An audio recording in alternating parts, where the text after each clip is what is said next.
Hi everyone, Namaste. This is M for manifestation. So मैले चाहिँ यो च्यानलमा चाहिँ म्यानिफेस्टेसन रिलेटेड कन्टेन्टहरू बनाउँछु। यदि तपाईँहरू इन्ट्रेस्टेड हुनुहुन्छ भने सब्सक्राइब गर्न सक्नुहुन्छ। तर आज चाहिँ के भयो भन्दा मलाई एकदम आहा मोमेन्ट टाइपको एउटा रियलाइजेसन भयो क्या। हामीलाई म्यानिफेस्टेसनको बारेमा थाहा पाउनु भनेको चाहिँ हाम्रो पावरको बारेमा थाहा पाउनु हो। तर हामीले म्यानिफेस्टेसनलाई आफ्नो पावरको बारेमा थाहा नपाएर चाहिँ टेक्निकहरू युज गरेर समथिङ केही हासिल गर्ने टाइपकोले हेरिरहेछौँ क्या। सो कुरा के हो भन्दा जस्तै कि एउटा मुहान छ होइन, पानीको मुहान। अनि त्यो मुहान तबसम्म निरन्तर बगिरहन्छ जबसम्म चाहिँ त्यसको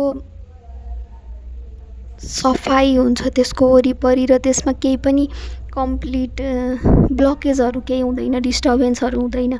त्यस्तै गरी त्यसमा चाहिँ जब कुनै पात पतिङ्गर, धमिलोपन, माटोहरू, फङ्गस, अल्गेहरू त्यहाँ ग्रो हुन्छ नि, तब त्यो मुहान चाहिँ के हुन्छ, ब्लकेज हुन्छ। त्यसको कारणले चाहिँ त्यो पानी चाहिँ फ्लो हुन सक्दैन होइन।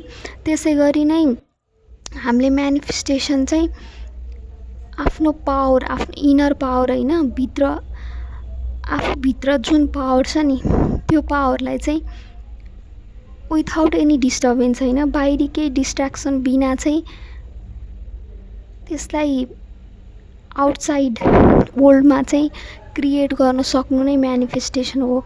तर मैले के रियलाइज गरिरहेको छु भन्दा हाम्रो बाहिर यति धेरै डिस्ट्र्याक्सन छ अनि हामीलाई आफूभित्र हेर्नुमा कति गाह्रो भइरहेछ। जस्तै यति धेरै डिस्ट्र्याक्सन छ बाहिर होइन। अनि त्यो डिस्ट्र्याक्सनले चाहिँ हामीलाई के गर्छ भन्दाखेरि आफ्नो इनर वर्ल्डमा हेर्नलाई चाहिँ दिइरहेको छैन। हामी बाहिरी संसारमा यति धेरै रमाइरहेको छौँ, सबै कुरा बाहिर छ भनेर आफ्नो पावर चाहिँ बाहिर अरूलाई नै, आफ्नो पावर, आफ्नो एनर्जी, आफ्नो लाइफ फोर्स हामीले सबै बाहिरी कुराहरूलाई दिइरहेको छौँ। सो म्यानिफेस्टेसन चाहिँ त्यसको कारणले पनि स्मुथली चाहिँ फ्लो हुन सकिरहेको छैन हाम्रो क्रिएटिभिटी, हाम्रो पावर।